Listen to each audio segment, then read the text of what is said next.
Hi, you're on mute, I think. Yes, ma'am. Can you hear me now? Yes, I can hear you. Right. Good evening. Great. Good afternoon. I've made you the co-host, so I think that poll option is available to you. Yes, it is available. Yes, thank you. We should be starting in.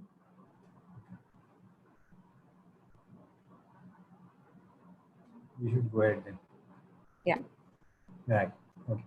Hi, a very good afternoon. I'm Abhay. I, on behalf of Manu Patra, would like to extend a warm welcome to all our attendees and our guests for today, Ms. Shivangi Prasad and Ms. Samriti Makar-Nida, who are the co-founders at Posh at Work and also our knowledge partners for the webinar today.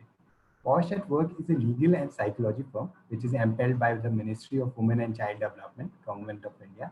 It has been founded with a motto to help in the prevention of sexual harassment at workplace. Sexual harassment at workplace does not only cause mental and physical damage to the person harassed, but also causes serious opportunities by creating a discriminatory work environment. A little about our panelists today. Ms. Smriti is a trained and practicing psychotherapist with over 3,500 hours of counseling experience, working with a diverse adult population on spectrum of emotional, behavioral, and mental health concerns. Through her academic background and personal experience, Samriti is able to provide a unique and amalgamated understanding of legal and psychological factors towards creating an inclusive workplace. Ms. Shivangi Prasad is an alumnus of the Government of College of Mumbai and specializes in law related to sexual harassment, gender, and child rights. POSH is a vast subject. For today, we'll be confining our discussion on issues about the new normal from work of the home and remote working. Without further ado, I request ma'am to take over the discussion. Sure. Thank you. I'll be sharing my screen now. Is that okay? Yes, ma'am.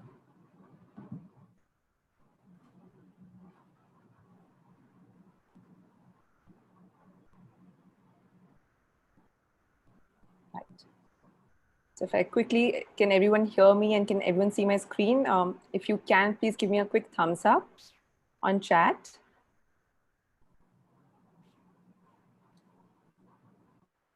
All right. Thanks, Anita. Okay, perfect. Thank you very much.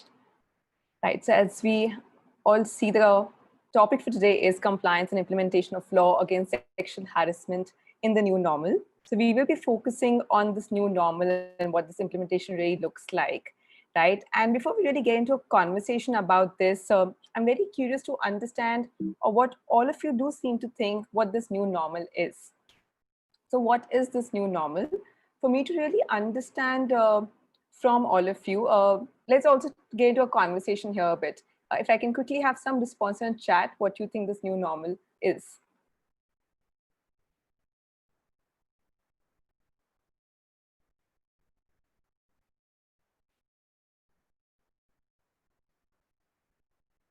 Work from home, working from home and connecting on video calls, remote working. Absolutely. So when we are talking about this new normal, it is about being able to connect with each other virtually. In fact, if you look at a survey that was done by Gartner, it said in March, the survey said that about 88% of the organizations have moved to working from home, wherein because of this COVID pandemic, it was to maintain social distancing, it was required for them to have their workforces not working together in a cohort, in physical workspaces, but to be working remotely and virtually. And if you really look at, if I were to ask now a lot of these organizations what they think their workforces is going to look like in the coming years, they're likely to say that about 5% to 75% of our workforces are likely to be working remotely and no longer in the physical workspaces.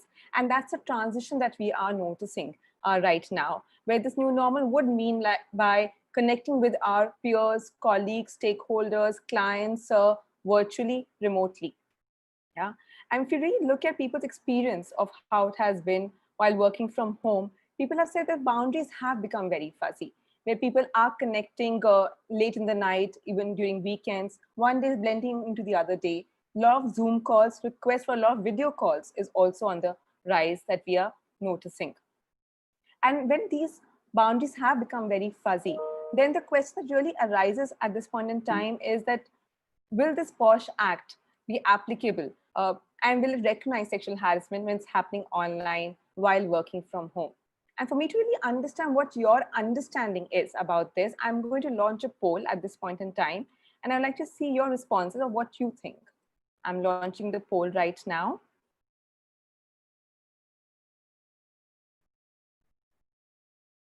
So I hope everyone can see the poll.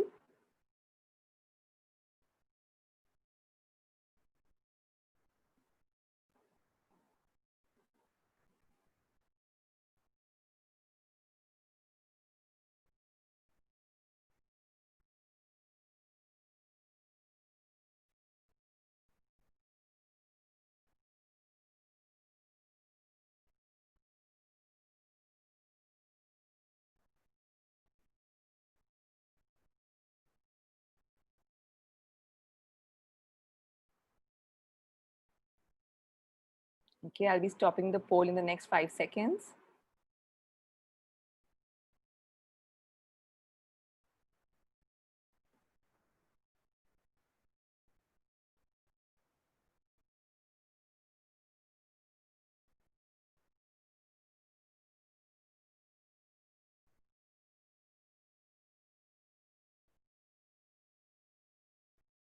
Okay, I'm ending the poll and let's see the results together. So about 52% of you think that it would be applicable. Another 19% thinks it wouldn't be applicable, and about 30% is not really sure. So how do we really figure out whether it's going to be applicable or not? For this, we need to look at the definition of the workplace. How does the law defines the workplace? And it would be critical. Why? Because if you look at the name of the law is Sexual Harassment of Women at Workplace Prevention, Prohibition, Redressal Act. To really understand its applicability, we need to go into the definition of the workplace as defined in the law. And as per the 2.0 of provision of the law, it says that any place visited by the employee arising out of or during the course of employment, including transportation provided by the employer for undertaking such journey. So if you really look at this definition, the definition is fairly expansive in nature, where it does take into account the physical workspaces where you are going and working, the physical brick and mortar offices, maybe where you're going for your off-sites, on-sites, and things are fairly clear. But it also takes into account all the other places that will take you, which is arising or during the course of your employment, which will mean it will also extend to all the virtual platforms where you are connecting with your colleagues, other stakeholders in the organization. And by understanding of this law, it will also be a notional extension to your homes. And when you look at the dwelling place or a house, it was taken into consideration for the domestic workers who were coming into these confines of each person's houses, and that would becoming a workplace. Yeah. So if you now really look at in the new normal, what the workplace would look like, could be defined as work from home, virtual workplaces, remote workplaces, smart working, and which is also called the new normal.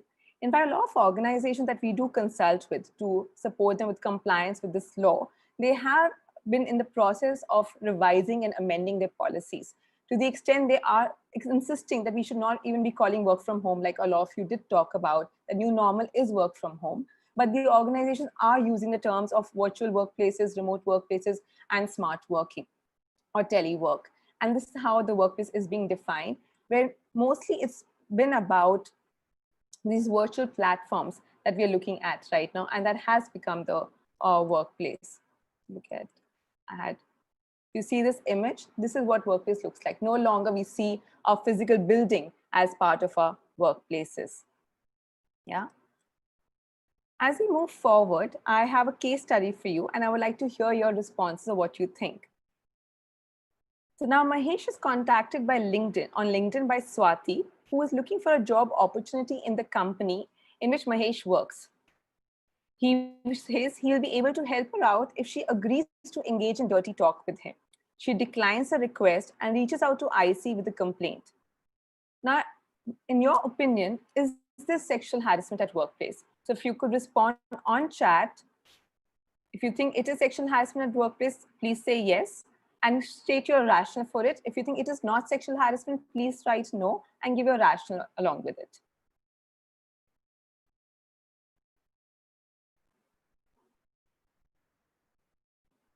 Okay, so I've got a few yeses and a couple of no's. No, she's not employed yet. Okay, no. No, she's not employed. No, they're not connected as employees. Okay, yes, yes. As a social media platform, she's not been compelled for this, right? Any act which makes a person uncomfortable at workplace is SH. For sexual harassment workplace, she needs to be employed. No employment relationship. Okay, right. No, it is outraging the modesty of women. All right. Okay, so thank you for your responses here. Now, if you, a lot of you seem to think that this will not be sexual harassment because she is not employed as yet.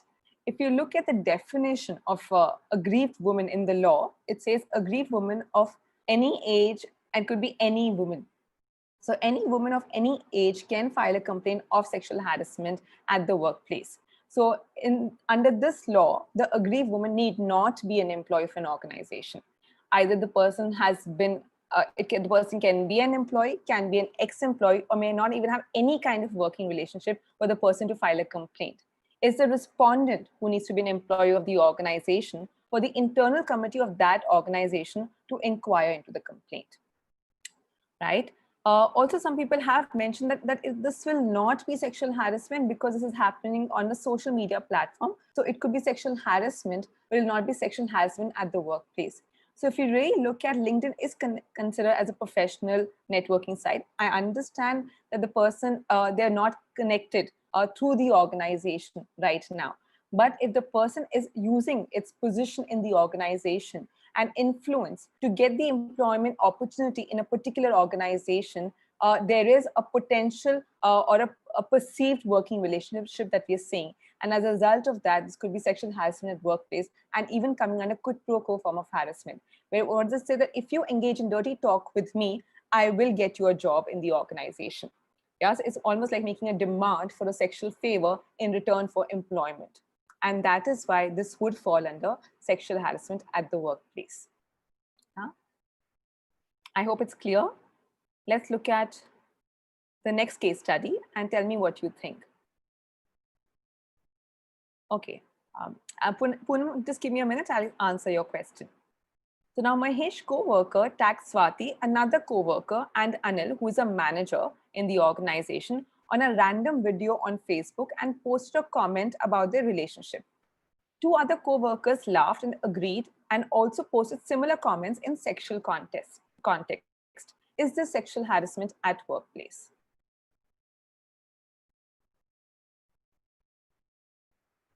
Yes, okay, yeah. Again, when you're saying yes, no, please give your rationale for it, okay?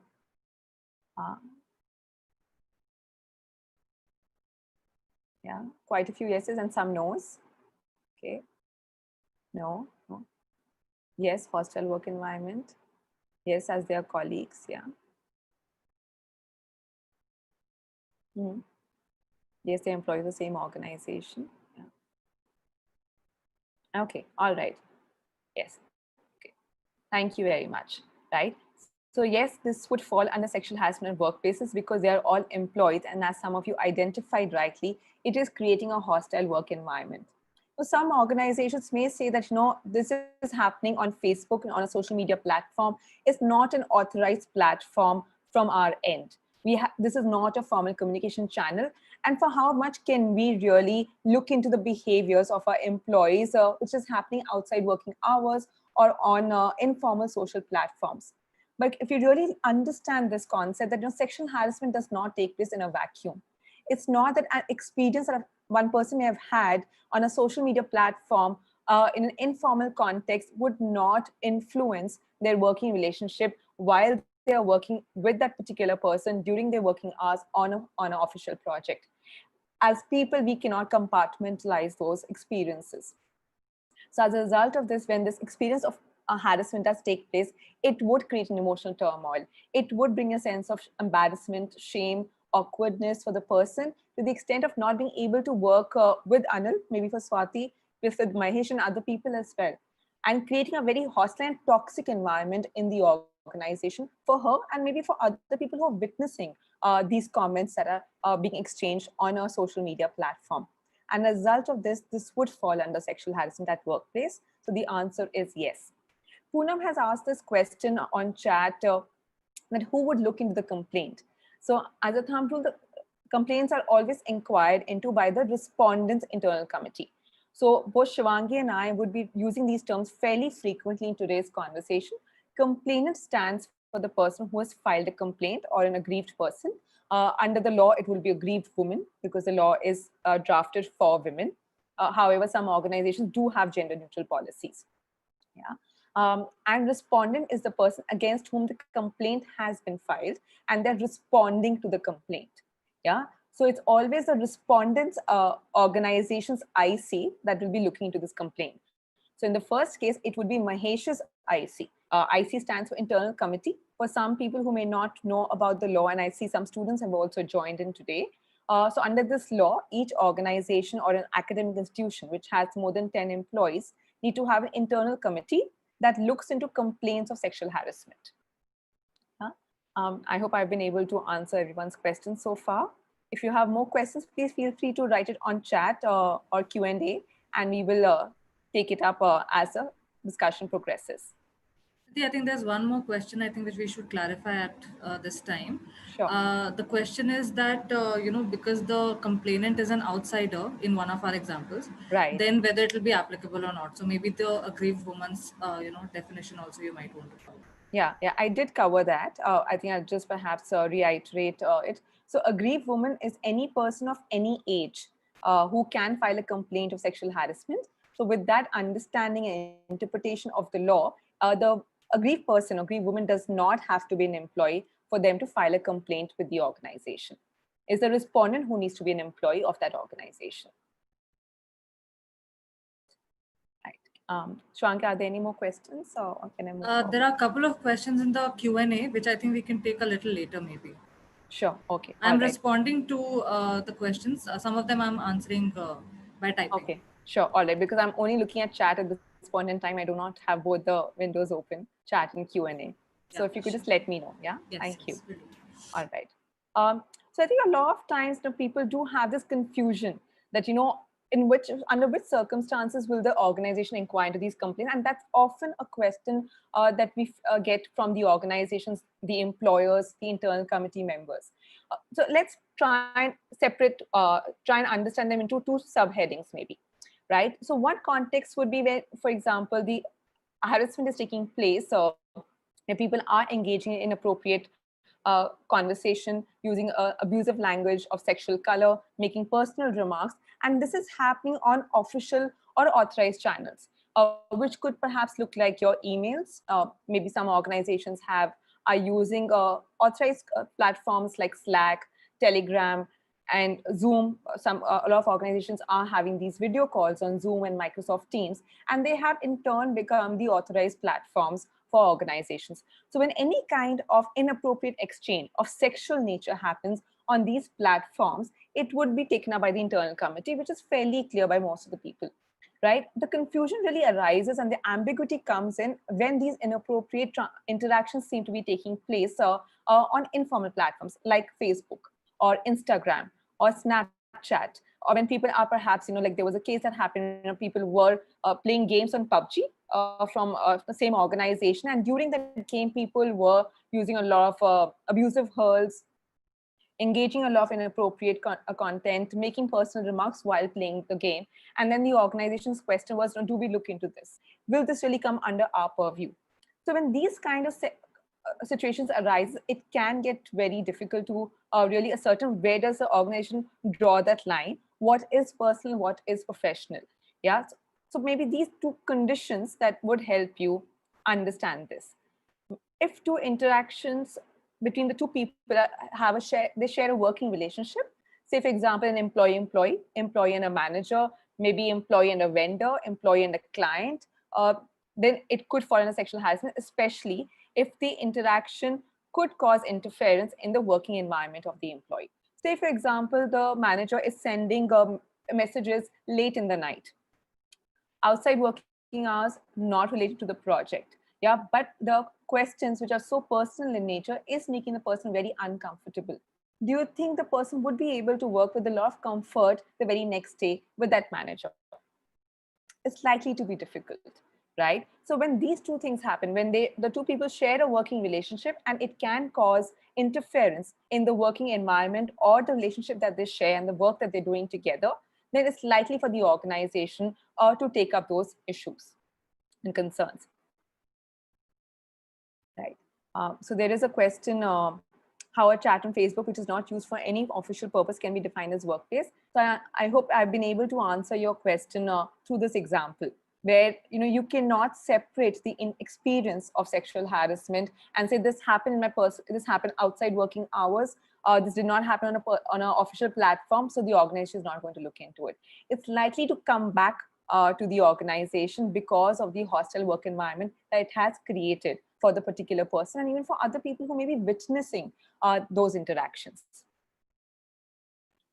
Now, there's also a case law to this effect, which is of Saurabh Kumar Malik versus Comptroller and Auditor General of India. What the judgment says is that it is imperative to take into consideration the recent trend which has emerged with the advent of computer and internet technology and advancement of information technology. A person can interact or do business conference with other person while sitting in some other country by means of video conferencing. It is also becoming a trend now that offices run by certain CEOs from their residence. Obviously, members of public would not have access to that place, though personal staff of such an officer would be present there. In a case like this, if such an officer indulges into an act of sexual harassment with an employee, say his private secretary, it would not be open for him to say that he had not committed the act at workplace, but at his residence, and get away with the same. In fact, the judgments say that it would be, in fact, a very narrow and pedantic approach that the organization would be taking in, and would defeat the spirit of the Vishakha guidelines and the sexual harassment law of 2013. Right? So now, after we've understood the workplace definition, I know there were a lot of, when we did open up the registrations for this particular webinar, we had asked people what are their questions and expectations from the seminar.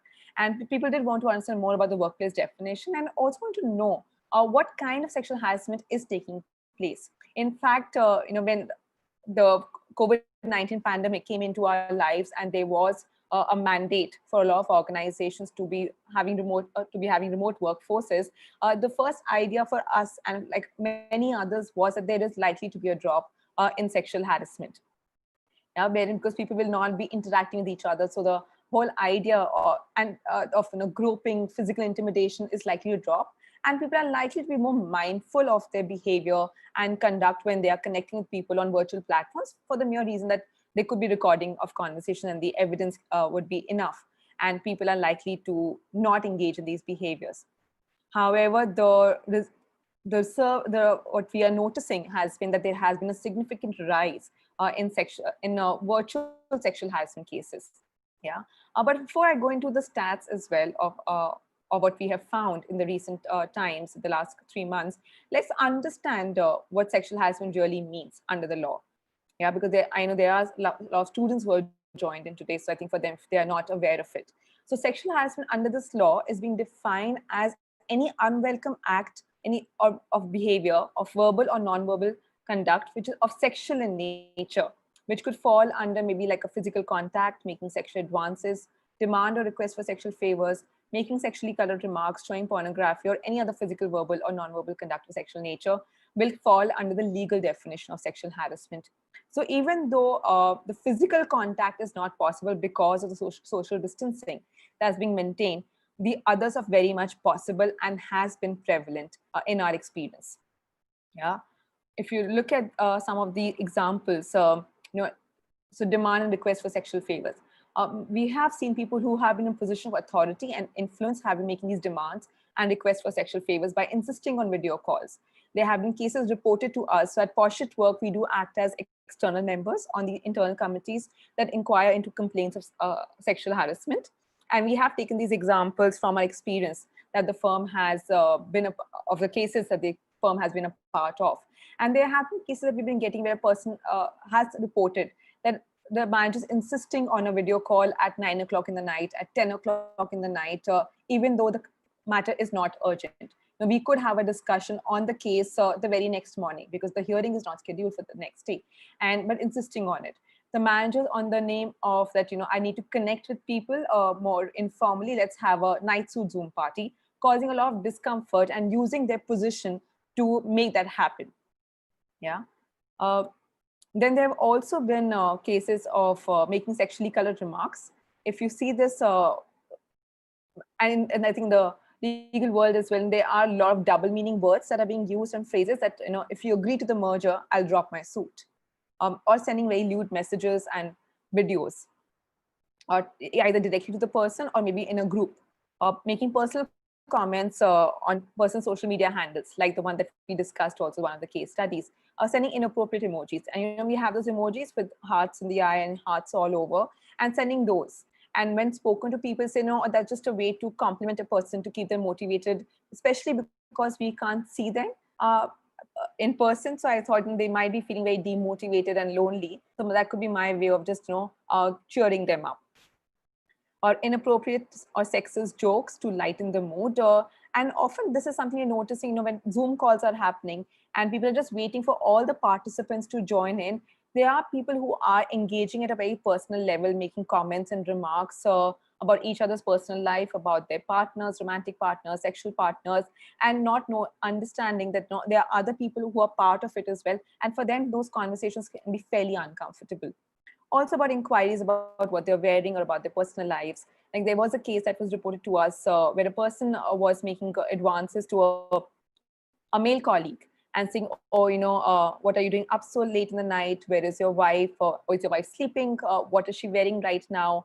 Is that something that you prefer? So really getting into very personal territory in having those conversations and making the person fairly uncomfortable. Also showing pornography. It could also be in the way of the background that they are, where they are taking these video calls with inappropriate posters in the background, photographs, or even wearing something on the t-shirts because people are not really adhering to the workplace norms. Because again, I think there is this sense of ambiguity and not a lack of understanding that while you are working from home, which is your workplace now, and all these code of conduct, your dress code, code of ethics, all those policies would be applicable. But there has been non-adherence to all these policies and not really showing up for these video calls in formal attire or at least smart casuals, and having these kind of content that you see on the screen. In some cases, people have also showed up shirtless to their for a virtual meeting with their managers. And there have been a couple of incidents reported where people have been found themselves touching inappropriately during a video call. And there's also happened in spaces, where there is a power imbalance in those relationships. Yeah. And what we are also seeing now increasingly is also different kinds of verbal or non-verbal, not physical, but verbal or non-verbal conduct of sexual nature. One thing that's really been on the rise these days is this concept that's been coming called Zoom bombing. What people are doing is that in the Zoom calls, if they're not password protected, some people are able to hack into these meetings and they are showing inappropriate content or saying certain sexually abusive words during the meeting and then exiting it. Another thing that's been happening is also by pinging people, incessantly for a meeting or on Zoom or other platforms, stalking people. This is really beyond again on the rise, where people are trying to connect with people on different virtual platforms, even though it's not really necessary, and sending this repeated friend request for them to follow them maybe on Instagram or ask them to just become their friend on Facebook or accept the invitation on LinkedIn, and happening repeatedly as well. Right? And engaging in a lot of unwelcome flirtatious behavior, or even forwarding inappropriate content on team chats, team calls, group emails. Ronak, I'll just take your question in a minute's time. Yeah. Also, when you're really looking at these kind of behaviors, I think it also gets you to think that what's really happening right now, that there has been such a rise in these cyber sexual harassment complaints. So like I was talking about the stats a few minutes ago, So National Commission of Women had reported some data. They said that they had done a comparison which said that in Feb they had received about 21 complaints of cyber crimes, which had gone up to about 54 in April. So there has been a surge in these complaints. But overall, if you look at sexual harassment complaints, there has not been so much of an increase, but cyber complaints have certainly been an increase. And one of the reasons that is coming to light is that the people who find it, I think, difficult to engage with the person face to face, they're finding it easier relatively by sending messages on virtual platforms. For example, there was a case where a person was really interested in another person and wanted to take them out for a date, and they couldn't do that when they were working in office, but found just sending a message which was sexually suggestive on a WhatsApp much easier, and they are engaging those behaviors. Also, what is happening when there is a lot of hostile work environment that's coming in these team chats where these contents are being exchanged is also because I think people do not see the other person as really a person when they're connected virtually. And they may also take the liberty to make comments on other people's personal life, even if they don't know the person. Right? So there is a sense of detachment that happens with reality when you're looking at these virtual workplaces. And this seems to be having a tremendous impact when people are not being attuned to that impact as well, wherein complainants are talking about how traumatized and lonely they are feeling at this point in time. It's affecting their productivity, their physical, psychological health is getting impacted, to the extent the impact has also transcended to other employees, where they say that when we are seeing this exchange, it makes us feel very insecure in the organization and do not feel that we are part of a safe organization. To the extent that at the organization itself, the growth is fairly stunted. People are not feeling as productive. One is obviously the burnout that people are experiencing because of having to work remotely on their own with very limited interaction with their colleagues. But there's also these experiences of harassment that's adding to this feeling of disconnect with the organizations when harassment is taking place. Yeah. And as a result of this, also, we have noticed that some people are also still not speaking up. As a result of this is also because of the growing fear of job insecurity. And if you really look at harassment is not so much of wanting to hurt the other person, but it's more about wanting to assert power and wanting to dominate the other person. And perpetrators sometimes are using this fear of job insecurity to their advantage by intimidating them of that fact that you may lose your job if you do not keep me happy, that you may lose your job if you tend to question me and not giving to those demands and requests for sexual favors, because of the rising fear of layoffs and furloughs and pay cuts. Also, the fear of being discriminated is really on the rise. In fact, that if I do file a complaint, will I be seen as someone who is being a troublemaker, or the fact not being considered for the next opportunity? And because there is a restructuring in the organization that's taking place, I don't know what will be the impact of it if I do complain. Also, the limited accessibility to the IC and the HR. Earlier, people may just, when they were working out of physical workspaces, they could just reach out to the HR person and say, hey, this is something, this person sent me this message last night. I'm not really sure where this is coming from. It made me slightly uncomfortable. Can you look into it? They may not want to take a formal recourse under this law, but you just want to, call it out to the HR or IC members informally. And because they do not even have that space for a first conversation, people are not even coming up and making that conversation, because again, it requires scheduling a meeting, which makes it very formal for them.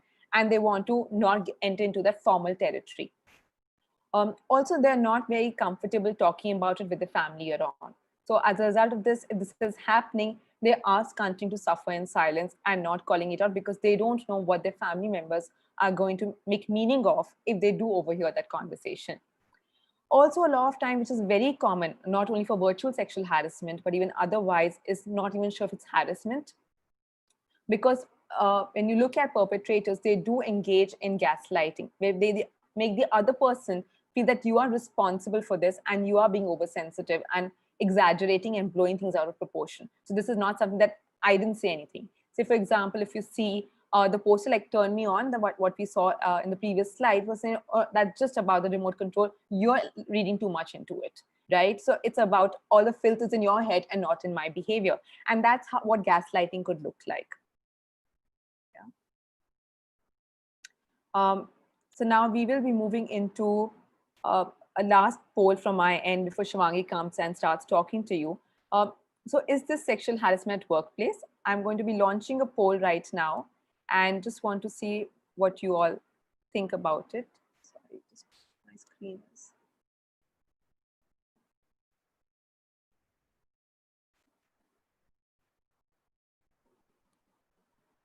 I've launched the poll. There are 2 case studies here. If you could take a minute to just read the case study and tell me what your thoughts are, if it is sexual harassment or not.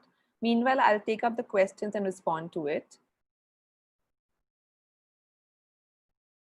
So Ronak, you asked, can male-to-male sexual harassment be addressed under POSH committee? So the law has been drafted in favor of women. So this will all depend on the policy of the organization. If the policy is gender neutral, then they can look into these complaints. And in our experience, we have looked into male-to-male sexual harassment cases. So the law doesn't allow for a male to file a complaint, but if the policy of the organization has made it gender neutral or gender fluid, then the male employee can, then the male person can file a complaint.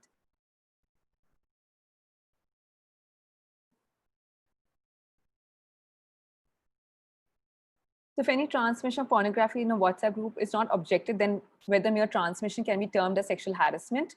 The mere transmission can be termed as sexual harassment for sure. It's like very simplistic example to take this and not to take away the gravity of the situation here. Say, for example, someone breaks the red light and goes. Would you say they have broken the light or not? They have, yes. If someone had murdered someone, but they have not been caught, will that be an offense, a crime or not?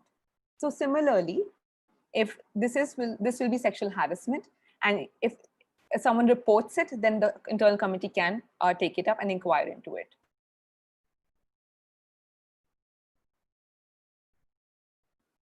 So Ivy, your question, yes, they can complain to other committees or the HR, but the other committees and the HR would be required to forward the complaint to the internal committee, because only the internal committee have the powers to inquire into the complaints of sexual harassment in the organization.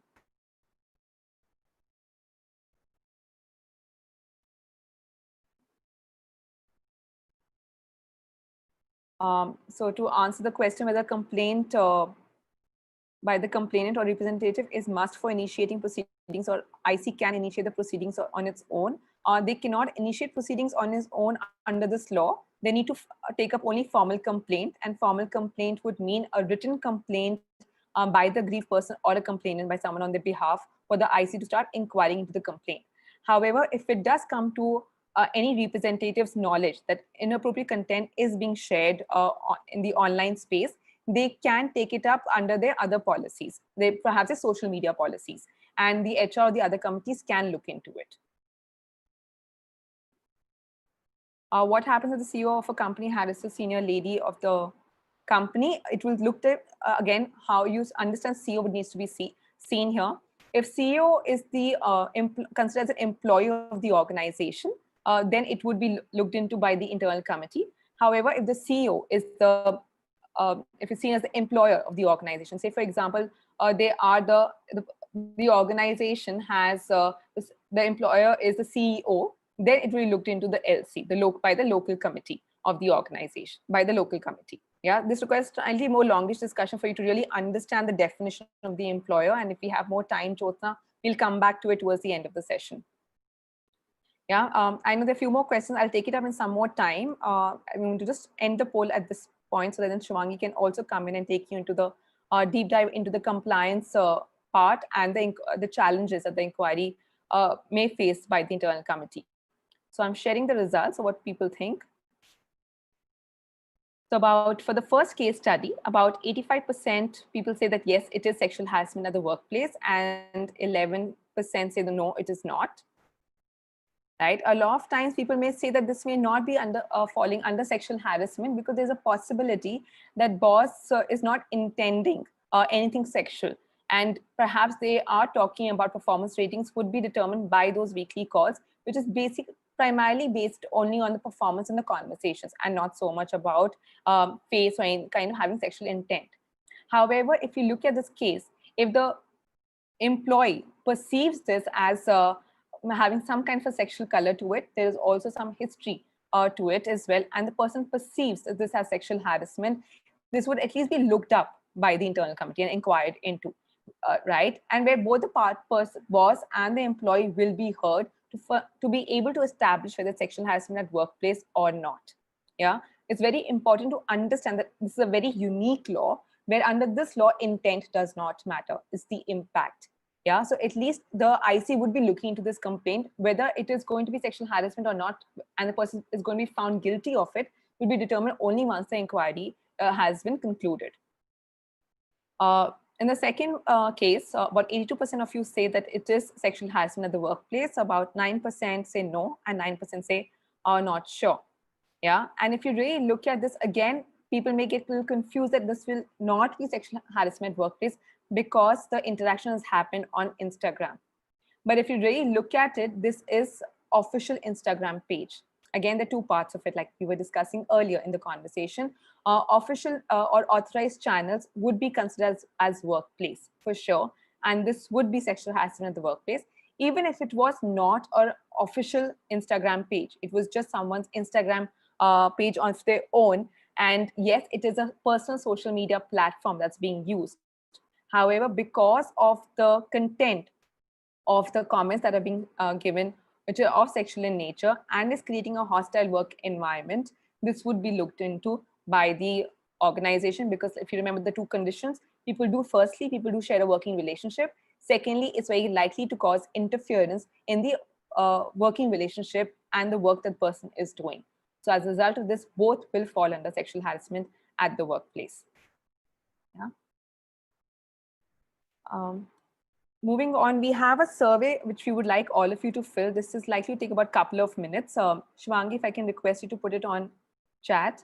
Thank you for this. If I can request everyone to just fill up the survey form. The intention of the survey form is to gather results of people's experience of online sexual harassment and the demographics of the group. And meanwhile, I'll ask Shivangi to also share her screen so that she can start conversing with all of you. And I will respond to the questions that have been raised in the chat and Q&A by just typing out my responses on Q&A. Yeah, thank you, everyone. Shivangi, over to you. Thank you, Smriti.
Maybe as you are getting done with the survey, can you also drop a quick done or something on the chat just so that I know that I can start?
All right, I'm going to start in another 30 seconds.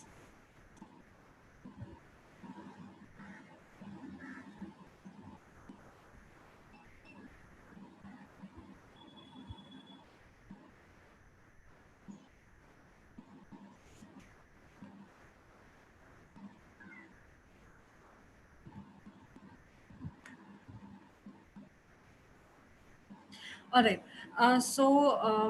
Before we really start, I want to mention that the process of inquiry under the law, including discussion on all of the compliance requirements, they are a slightly longer discussion.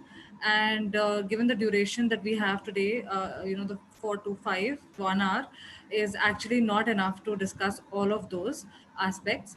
What I'm going to do is I'm going to touch upon the couple of very basic things as far as compliance and as far as inquiries and conciliations are concerned. But I will not be able to touch upon all of those, different kinds of things that are required when the processes are being followed. The agenda for today is to really discuss about how in the work from home scenario or from the remote working scenario, the style of working of the committee members as well as the compliance requirements, how they have changed, or what are the things that we need to do. So with that, I'm going to quickly tell you about the compliance requirements under law. Many of you may be aware of it, but just for the benefit of everyone. So one of the first things that the law requires all organizations to do, and when I say organizations, I mean any employers that may have 10 or more employees. So wherever there are 10 or more employees, and it does not mean women employees, if even if there are 10 or more men or any other gender employees, then also these requirements will fall into place, or rather these compliance requirements are something that have to be taken care of. So the first thing is that there needs to be the formulation or dissemination of an anti-sexual harassment policy. So these need to be drafted, and these also need to be disseminated. So there are two things. Only the formulation is not going to be helpful and could also mean non-compliance and could also lead to penalties. And these are two separate sections under the law as well, which deal with formulation, and the second one deals with dissemination. The second thing that needs to be done is to have an internal committee in place, and that has to be formed by an order in writing. By order in writing means really that whoever is the employer, they need to give some kind of a written authorization that yes, I am authorizing so and so person to make the internal committee, or I am making so and so people as part of the internal committee. Whatever may be the case, the point still will be that it has to be some kind of an order in writing. And this falls under section 4 of the law. The next point that is something that all organizations must do is to register their committees with the district bodies, which would mostly be the district collector's office or the district magistrate's office. Different districts are coming out with their notifications. Last year we saw 3 of them: Noida, Mumbai, and Hyderabad. 3 of them have come out with notifications. It seems like Gurgaon, Delhi, and Bangalore. They are also in the pipeline, but we haven't really gotten an update on that. So as and when these notifications come out, the internal committees will need to be, whichever organizations fall in those particular districts, they will need to register their internal committee with the government. The next thing that is required to be done is that the internal committee has to be trained. And I think a couple of you also had asked this question in the Q&A that, is a formal training required, or, what do you do with the committee members, etc. So when you get committee members on board, and when you look at section 4, it doesn't say that you need to have legal experts or people who have handled these kind of complaints in the past. It's preferable to have such kind of people, but you may not always have, sorry, but you may not always have such people available. So that is why it's a mandatory part of the law which states that the training of internal committee members will be required, because they need to follow principles of natural justice, which again, for a lawyer, for all of us, might be pretty easy to understand the words, but for general people who are not from this background or not from this field, it might be a little difficult for them to really understand what it even means. Secondly, the law also says that the committee members have powers of a civil court. Now, again, that could feel very intimidating also. Well, they're not civil court itself, but they do have powers of that nature, and then it would require some amount of training to really, act as that kind of a body and use those powers, and as well as ensure that the responsibilities are taken care of. So I think given that logic, there is a mandatory provision under law which states that the training of IC members would be required. The next point, if you can see, is organize regular trainings and awareness programs on the law for employees.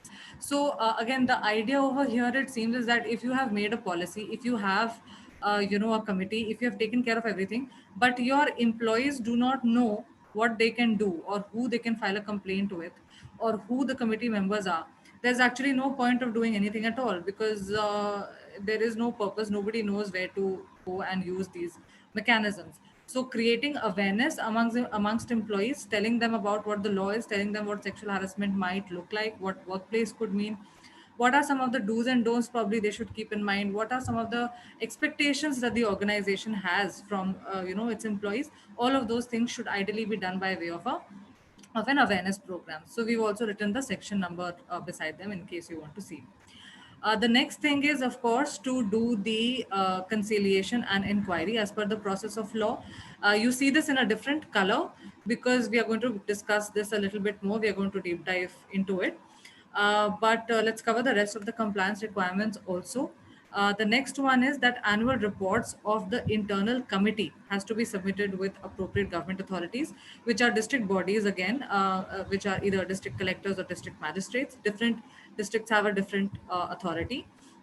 So what this really means is that any of you, if you are an IC member or you are working with them, you need to ensure that the committee members also prepare an annual report and submit this with the government.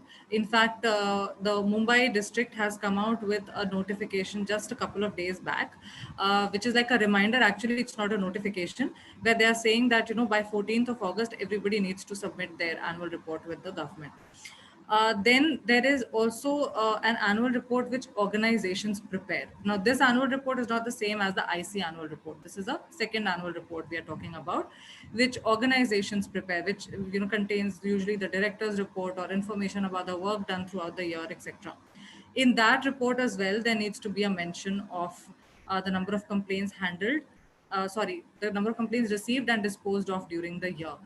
In fact, there was also an amendment made to this effect in the Companies Act, which mentioned that the annual report also needs to have details of the internal committee members.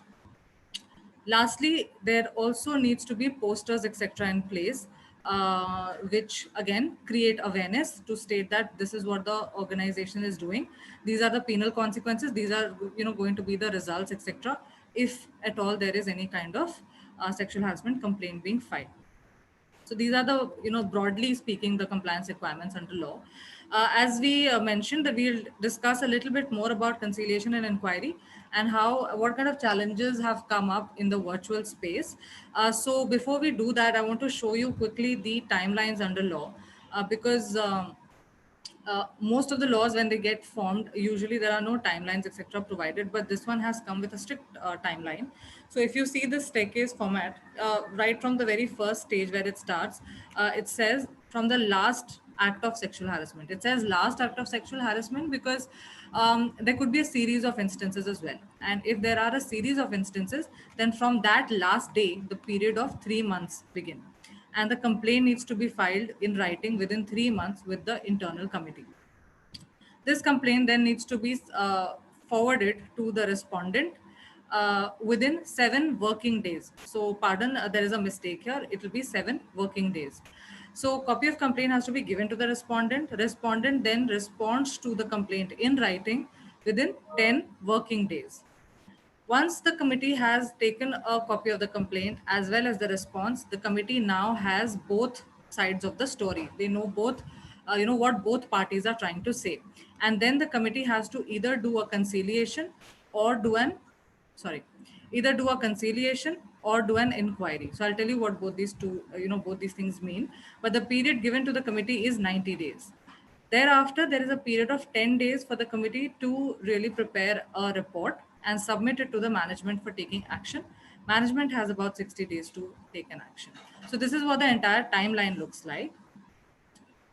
Let me tell you in a nutshell what conciliation and what inquiry means. Most of you might already know this, but again, for especially the benefit of the students here, conciliation means something which is like a settlement.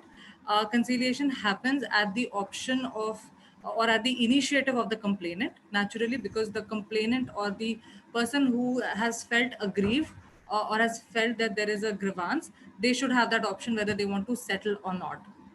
So conciliation can be initiated by the complainant only. However, conciliation, will go through only when both parties have really agreed to the terms of conciliation and said that yes, this is what we want to do, and these are the terms, and this is how we are going to go about it. And this is a part of the formal process of complaint handling under the POSH law. So the terms are then drawn. Terms are signed by both parties, and then the committee members ultimately sign this kind of a term sheet as well, and a report is prepared, which is called as a conciliation report. Secondly, there is something called as inquiry. Inquiry, as a word itself suggests, it is not settlement. It is not coming to a common conclusion. It is none of that. Inquiry is where the complainant says that, no, I don't want to settle. I want the committee to get into the details of it, look into the case, and give its own set of recommendations in terms of actions that it wants to give with respect to the respondent. So in conciliation, if you see, there will be no recommendation coming in like warning or termination from employment. There will be nothing prejudicial to any party because there is a settlement that has happened. In inquiry, however, there will be some kind of a recommendation depending on whatever the conclusion is, and which could lead to right from a warning to even a termination from employment. In a conciliation, monetary settlement cannot happen. So basically, if somebody is wanting to settle, they cannot say that you give me an X amount of money and I will take back my complaint. That's not an option at all under the Indian law.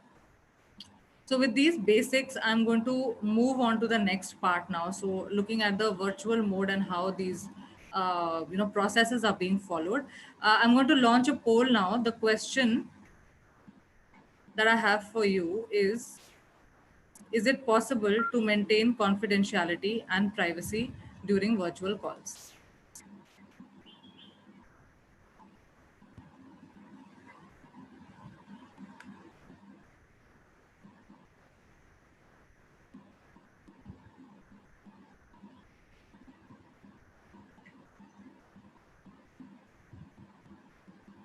About 50% of you have submitted your response. If I can get some more.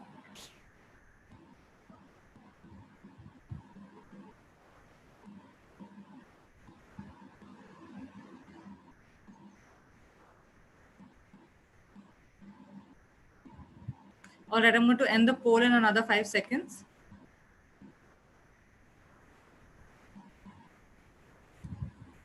So most of you, 69% of you are saying that it is possible to maintain confidentiality when doing, virtual calls.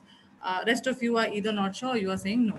So the reason I did this poll was because I'm going to discuss some of these challenges that are occurring right now as we are trying to conduct these inquiries online. But I'm also mindful of the time, and I'm aware that it's already 5 o'clock. Would you like us to continue for another 15 minutes, or would you like us to end it here and answer your queries? How would you like us to proceed? If you can put your responses on the chat.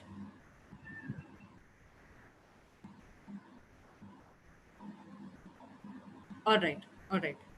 So I think it should take about 15 minutes. And if there are any questions, I'm not sure whether we'll be able to answer. Perhaps the people who have questions can stay back, or maybe we can get back to you probably later. All right.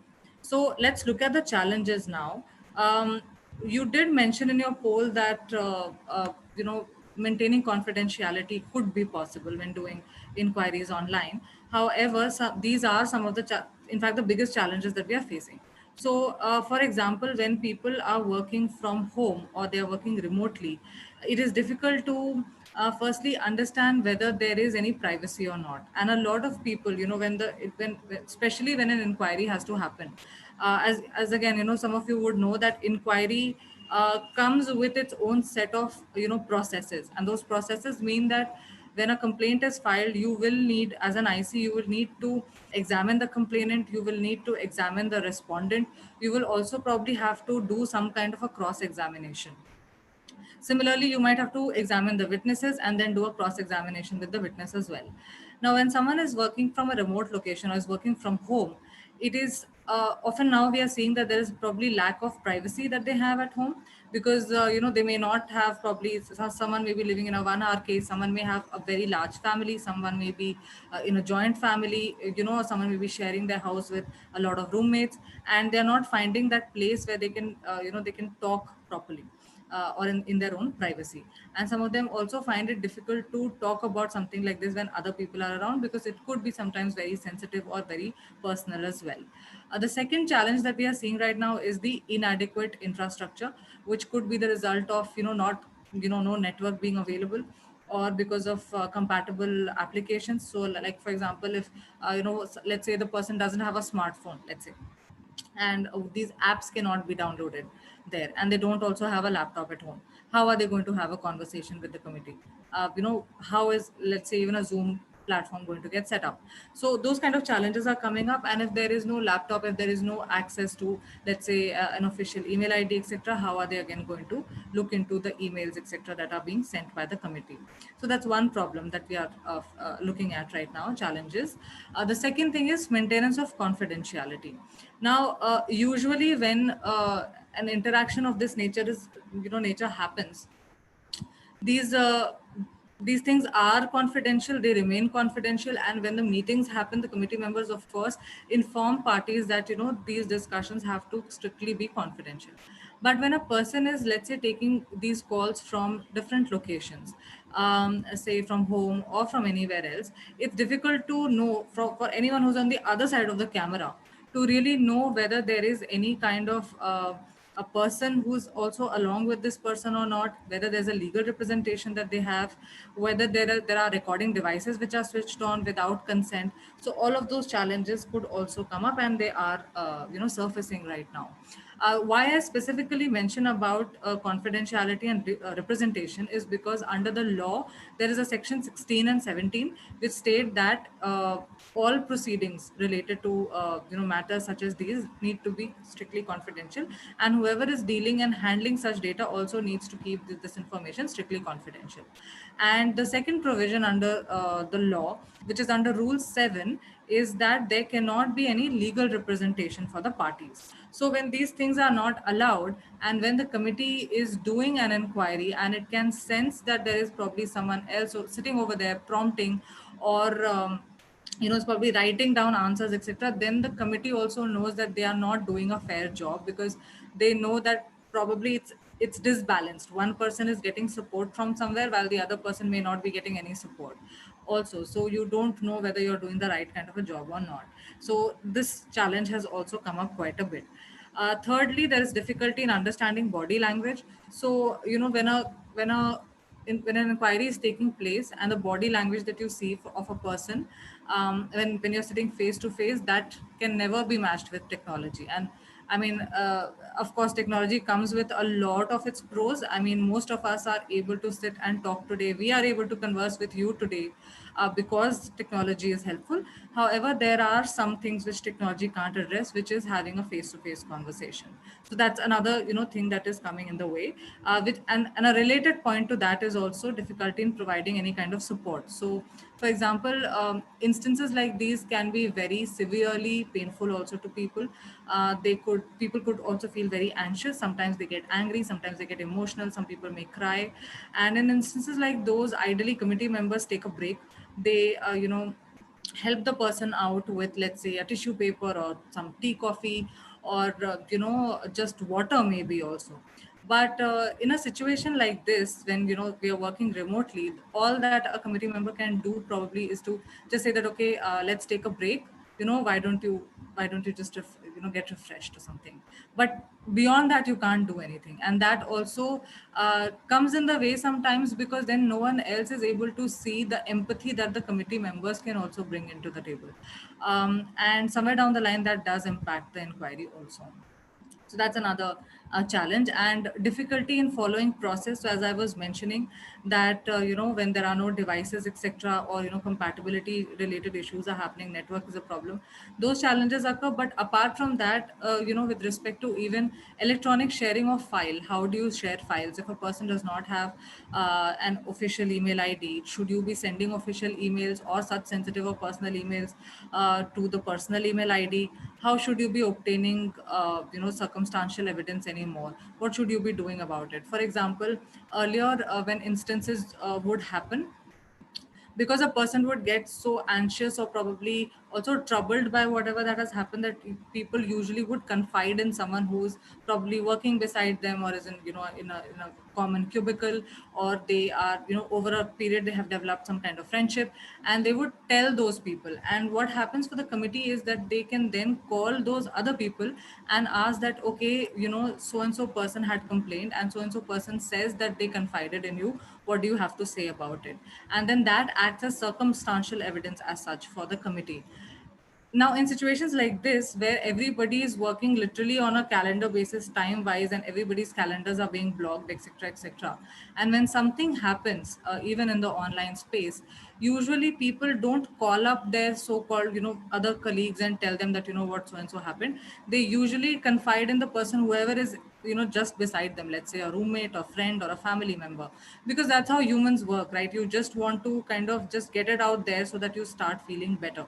And that's another challenge that we are facing, that as a committee of an organization, should you be calling external parties as well? And how much is your like power when they say that they will not come and appear in front of you, or they will not give their version to you? So circumstantial evidence to that extent is suffering.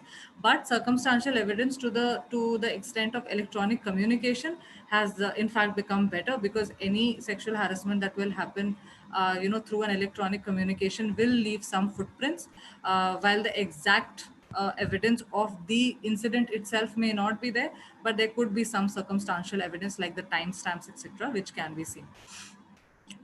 Lastly, one of the challenges is authenticating signatures and obtaining signatures. For example, some organizations, especially financial institutions, do not allow, just signing a document online. What they need is that you need to have an e-signature. So whether or not the policies of the organization allow for, signatures, and, how they allow for minuting meetings, and, when you examine parties, and when you cross-examine parties and you make minutes of those, everyone needs to sign that. So how is this signing going to take place in an electronic format? That's another challenge which needs to be identified right in the beginning itself. So I think before we really even get into the solutions of what you do during an inquiry, there are some things that everyone may have to do as background work, or as the first steps. So one of the first things among that is check What are the online methods that are being used by your organization for communication with employees? In the sense that for, let's say, securing attendance, how are people signing in? How are they working? What is their mode of communication during the day? Are they using official email IDs or not? Like Smriti mentioned, are they using Slack? Are they using LinkedIn for communication, or are they using WhatsApp for communication? What is this official mode of communication? So that needs to be identified. Is there any surveillance that is taking place? Because surveillance at home is something which is going to be very, very difficult. So is there any surveillance technique that is taking place already? Are there any developments happening in that space? What is the IT policy of the organization? Can people interact with other people using personal email IDs, or personal phones, or personal laptops for that matter, personal desktops? So what is the communication policy like? What is the method also that is being employed? That's a background work that everybody needs to do before one can even handle inquiries or take up complaints.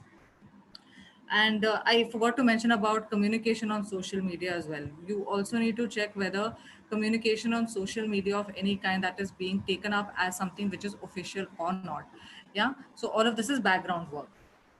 The second set of things that needs to be done, which will be required from everybody's point of view, and especially the IC members, is to ensure that there is privacy and uninterrupted internet connectivity at our end as well. Because, before we start asking parties and complainants and respondents whether they have privacy and proper network, etc., it's important that we ourselves have it.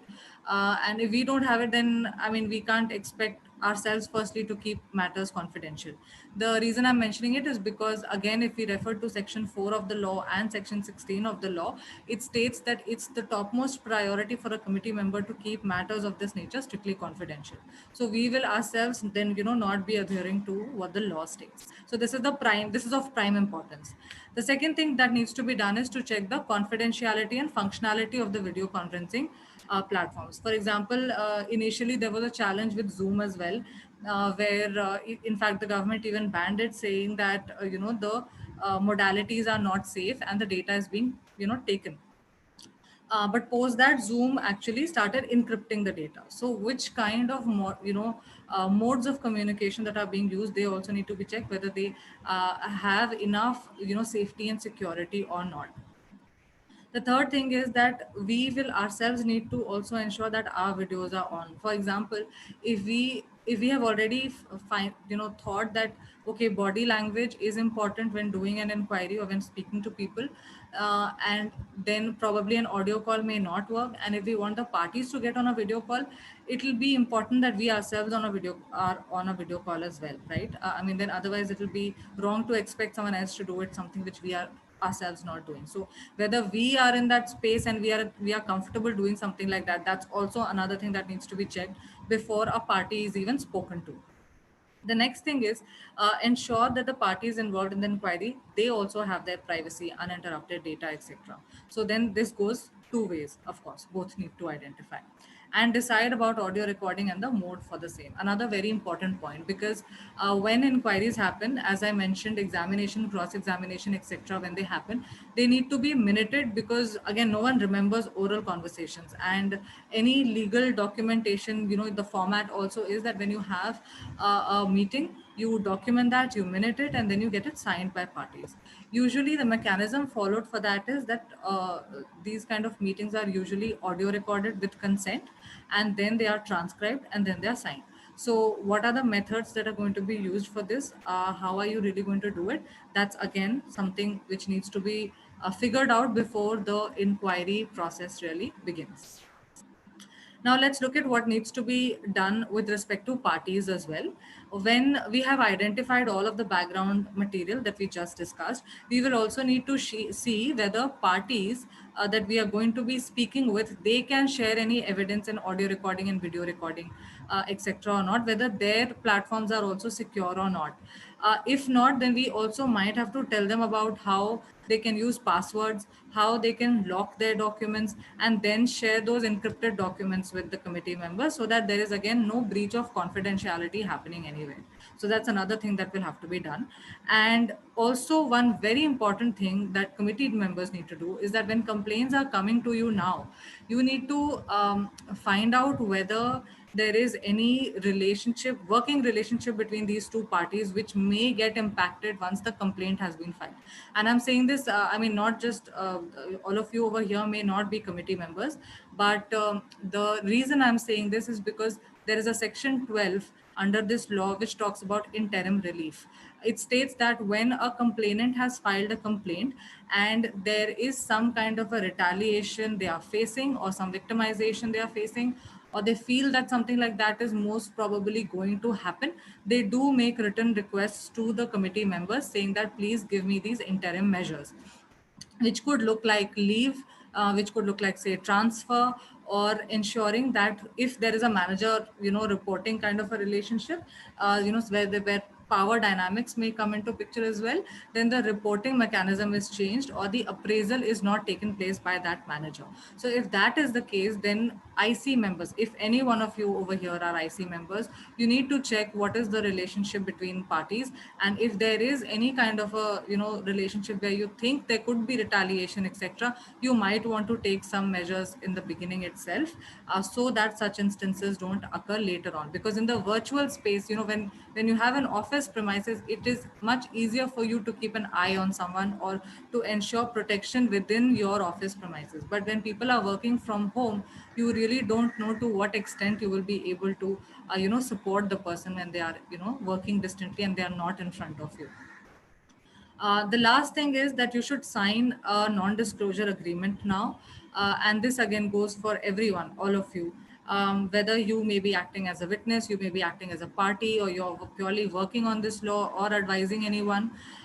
What we are seeing is that every employee, when they get into a contract with any organization, when they join an organization, usually there is a clause which says that all information shall be confidential, etc. Some organizations also sign NDAs right in the beginning.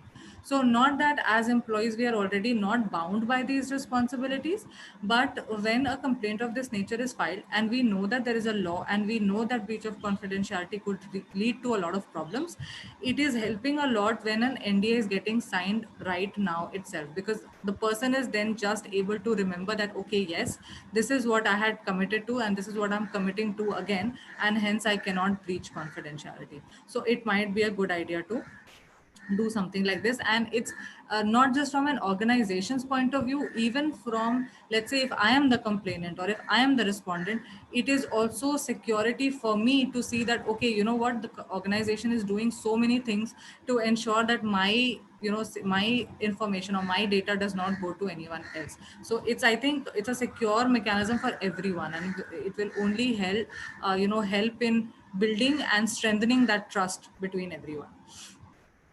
Next, what needs to be done is the examination and cross-examination of parties have to be seen. Whenever that is happening, whenever that stage is hit, there will be certain to-dos again. So parties, this is mostly like a summary slide also. You will need to check with the parties whether there is privacy and confidentiality or not.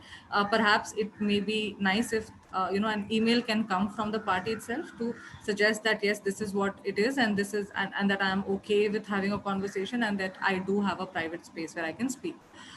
Secondly, if there is any delay on their part, or they are not able to come on a voice on a video call, etc., then you might want to find out the reasons why and get those recorded as well.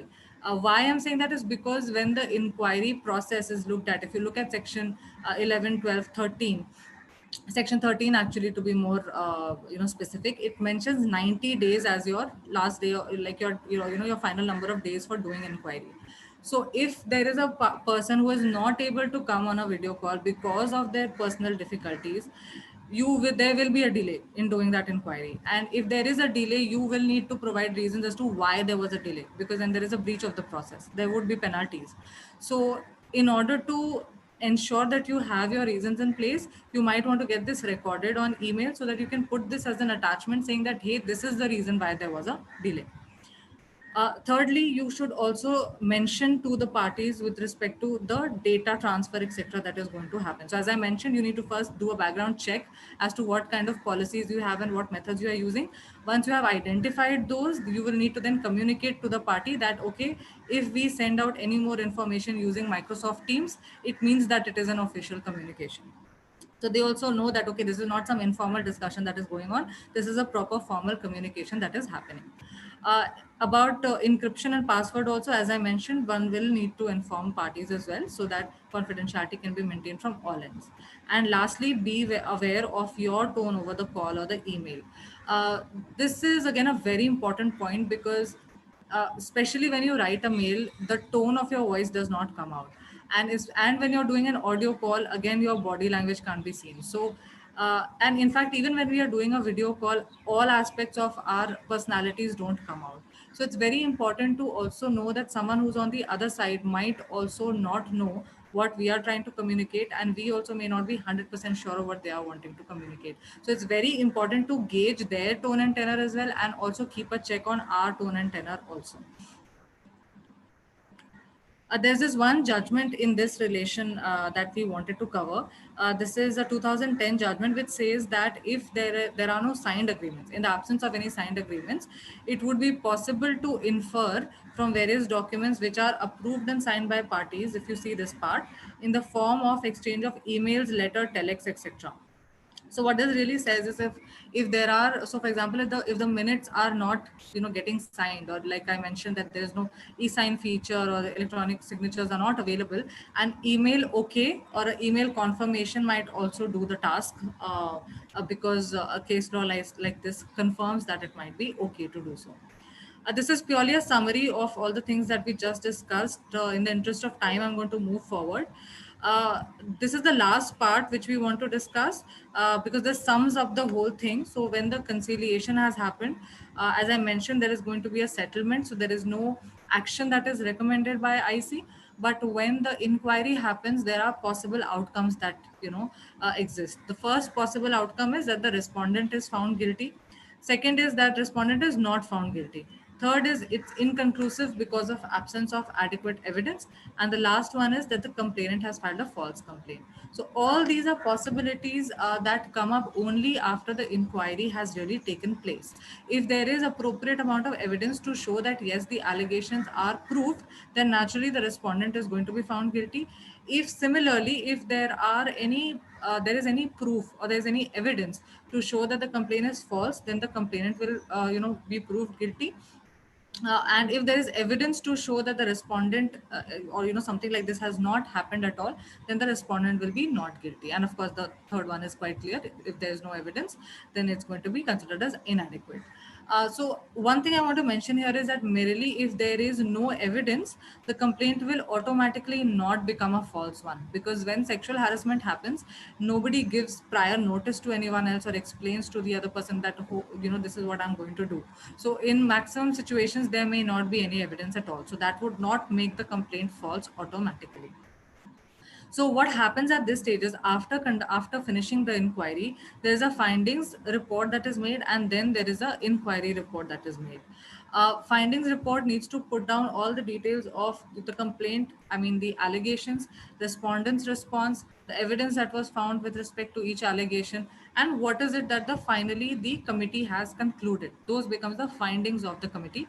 Those findings are submitted to both parties, again the complainant and respondent, for them to say that whether they agree with it or not. If they agree with it, great. If they don't agree with it, then the committee has to take into consideration the pointers that they are bringing in. If there are new points, then the IC might have to give reasons as to why they agree or disagree with that, with those new points. If there are no new points, then the committee can also say that because there is no new information that is coming up, the committee has not changed its decision at all. So it could go either way. It will be fact dependent, it will be circumstance dependent, it will be dependent on the manner in which each complaint is going forward. Finally, then once the finding report work is done, the inquiry report has to be prepared, which will need to give some kind of recommendation. So let's say if the complaint is proved to be true, or if it's proved to be false, IC can recommend, if you see on the screen right now, IC can recommend right from a written apology to warning, reprimand, withholding of promotion, terminating the respondent as well, or undergoing counseling also. So all of these are options which the committee can recommend. Again, each complaint is different. Each complaint is handled differently. The background, the context of each complaint is different. That's why the recommendation in each complaint will be dependent on the facts and circumstances of that complaint. So there is no fixed table or there is no fixed guidelines that the committee can look at, that okay, you know what, if this was a physical form of sexual harassment, let's give warning, or you know, this person has called the other person on Zoom, let's give written apology. So that's not an option, and that's why the inquiry needs to be done thoroughly. It's a very serious job, and it needs a lot of investment of time and also application of mind to really give the right kind of recommendation. Otherwise the committee may be doing injustice to one of the parties. uh, Conciliation report, finding report, inquiry report, whatever be the kind of report, they will all need to be signed in some way or the other. So either there has to be an email agreement, as we discussed before, or there has to be an e-signature put in place. These are the only two ways in which one can say that yes, this is the final, last and final version of the discussion, which has been seen, signed, agreed, accepted by both parties as well as the committee members. These are the final pointers that you should keep in mind. The first one is, in case both parties belong to the same organizations, you must give findings to both the parties. Second is, the entire report has to be given to both parties. A lot of times organizations don't end up doing that, but parties are required to get a copy of their inquiry report. If at all the parties wish and they are not okay with the either party, again, either the complainant or the respondent, if they are not okay or they are not happy with the recommendation of the IC, they can file an appeal as well. And inconclusive reports cannot have any recommendations which are going to be prejudicial to any party. Naturally, if there is lack of evidence, if the committee itself has not been able to come to a conclusive decision, there cannot be anything prejudicial in that report. However, this is of course frowned upon. It's not the best thing to do, to keep the report inconclusive, because it sometimes somewhere also shows that probably enough effort was not put. But if there is any reason why the report is looking inconclusive, you should put all details as much as possible to ensure what are the methods and techniques you used to ensure that you have done everything to actually find the solution, but in spite of that you did not. So I think I'm going to end here, and I can see a lot of questions as well. Smriti, are there any questions that we need to answer, or have you already addressed? I am answering some questions, and some questions are left. Maybe I'll just throw a couple of questions at you, and you can take up those. Yes, so just questions. one second. I'm actually looking at those right here itself. Can you please elaborate on email agreement? So email agreement would mean that, let's say the committee members drop an email saying that this is the minutes of the meeting, and please have a look at it and please confirm whether you are agreeable with everything that is mentioned in this document. So when that is sent by a committee member, and let's say the complainant responds saying that yes, I have gone through it and this seems fine, that is an email agreement, because there was an offer and there is an acceptance which has come up.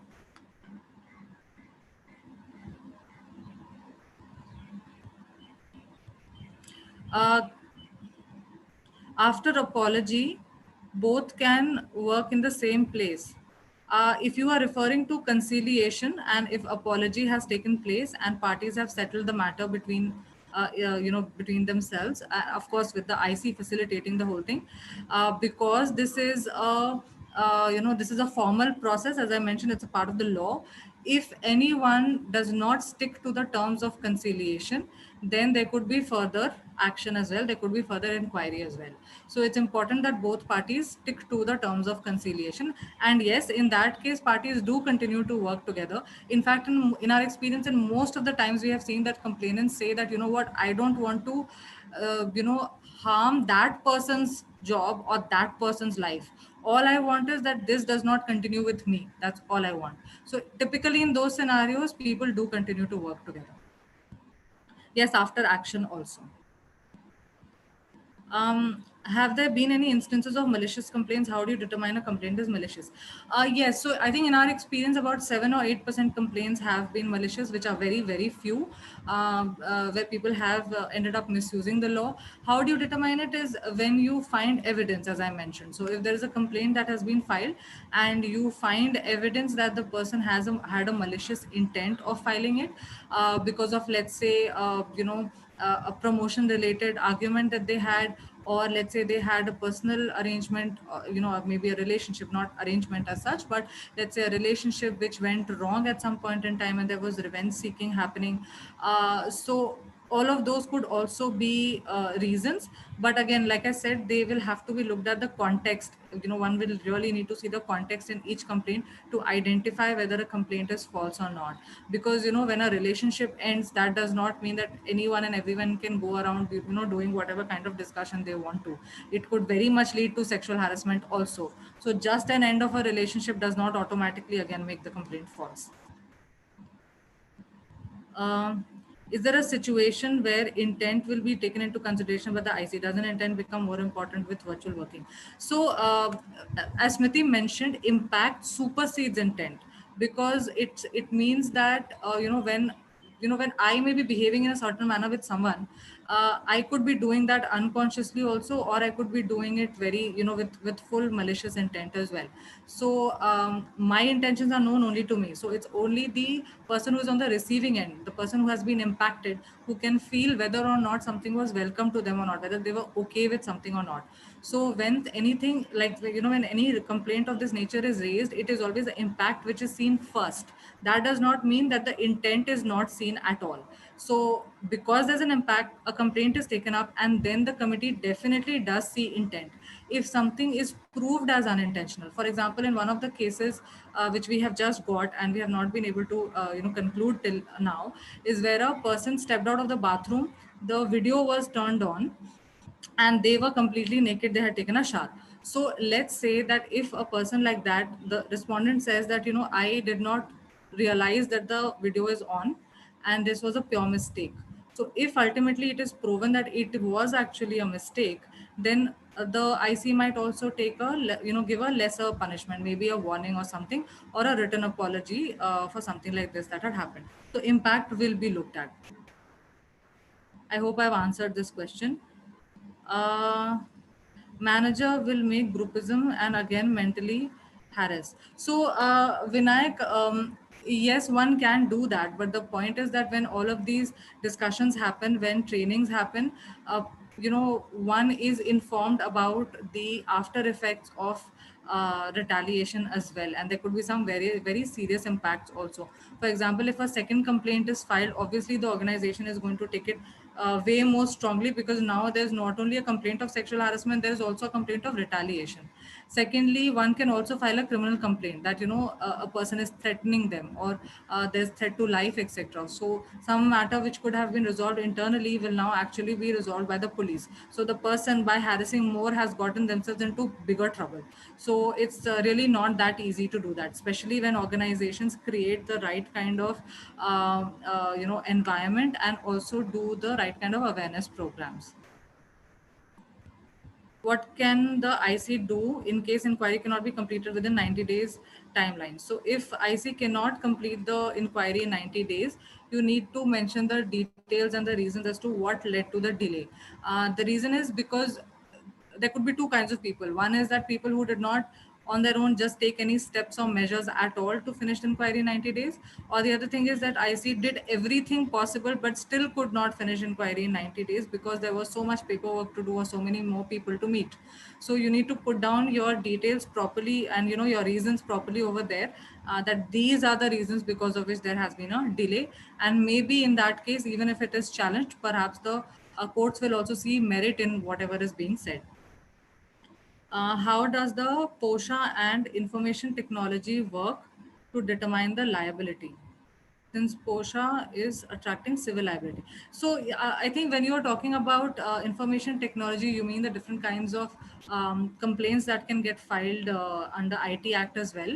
So yes, IT Act would lead to a separate kind of inquiry and investigation completely. And there will be imprisonment as well, because most of the provisions which are related to transmission of obscenity, etc., they do cover a provision for imprisonment also. And the authority for filing that complaint is also the cyber cell. And POSH Act has an internal committee, so there are two completely different bodies and two completely different ways of handling the complaint also. And with respect to an instance that may have happened at a workplace on, let's say one of the online communication modes, one can very much reach out to the internal committee as well, and can also reach out to the cyber cell. Uh, why is that the GLO refused to submit the annual report? I wouldn't know what GLO is. Are you referring to a labor commissioner or a labor officer? And if they have refused, then that's probably because they may not be the right body. In that particular district, you'll have to check who the body is for filing the annual report. What are a pleader presentation of a case behalf of victim of POSH? I am not very clear on this question. Smriti, are you clear on this question? No, even I couldn't understand the question. I'm sorry. Unless Sandeep can just clarify. That's the last question that we have.